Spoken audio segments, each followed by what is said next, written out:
আমার বাসর ঘরে আপনি কি করেন? সে আমার ভাইজান, কিন্তু মা একটু তার অন্য চোখে দেখে। তুমি তার বড় ভাই হিসেবে দেখবা। তুমি বাড়ির বড় ছেলে, তোমারে রাইখা তোমার সৎ মা তোমার ছোট ভাইরে বিয়া করাইলো। আসলে তোমার সৎ মায়ের তোমারে বিয়া করানোর কোনো ইচ্ছাই নাই, কারণ সে তো তোমার নিজের ছেলে মনে করে না, তোমারে কাজে ছেলে মনে করে। আমার আর কয়টা দিন সময় দাও।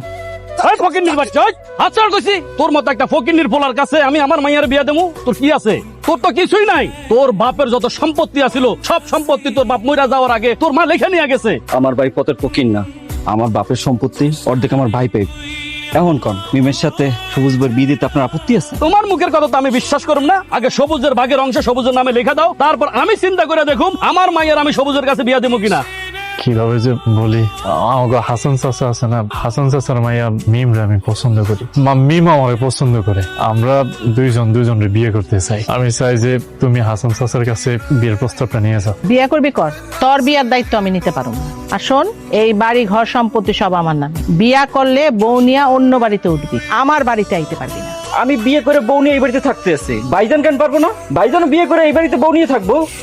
আব্বার সম্পত্তি বাড়ি সব তুমি লিখে